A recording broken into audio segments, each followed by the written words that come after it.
как мигранты этого как бы,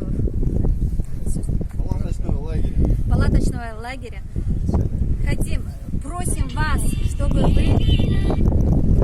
чтобы вы нам помогли, открыли нам коридор, проехать с машинами или отправить какие-нибудь транспорты, лишь бы чтобы нас забрали отсюда.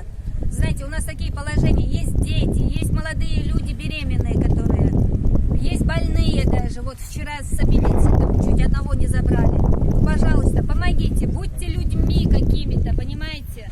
Поймите и нас.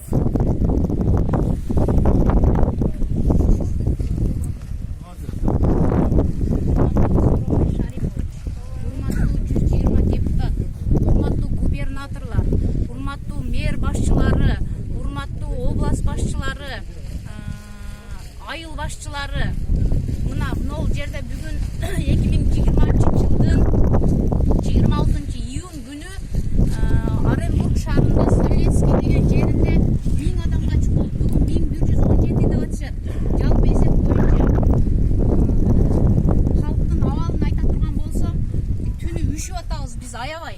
Бөйрөктөрүбүздө уже суу болбой калдык. Анан жашы боюнча айта турган болсом, 2 жаштан баштап 60-70 жашка чейин бар адамдар. Анан мен үчүн өкүнүчтүүсү, мен өзүм үчүн да өкүнүчтүү. Бул жерде турмуш кура элек кыздар бар, турмуш кура элек жаш балдар бар. Бүтүп эле Россияга кетип, барып эле илешип калган жана карантингечи. Ошол боюнча иштебей жатып, азыр чөнтөгүндө 1 сом акчасы жок. Алар үчүн ким жооп берет? Ата-энеси Кыргызстандан ушу жол ачылса эле мейли акча котороюн келчи балам деп ал жакта зар какшат. Ата-энеси эмес, азыр бул жерде андан чоң адамдар дагы чыкча албайт да. Ошон үчүн бул жерде адамдардын бир эле көйгөйү бар, Кыргызстанга кетиш.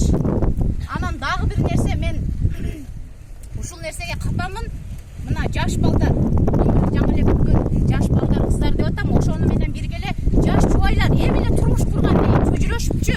Анан дагы 50% орто жаштагы адамдар болсо, 50% жана жаштар түзүп атат да ушул жердечи. Дагы да өкүнүчтүүсү психологиясы бузулуп атат ушулардын. Адамдардын психологиясы менен ойногонго болбойт. Мен өзүм 17 жыл иштегем, мектепте мугалиммин.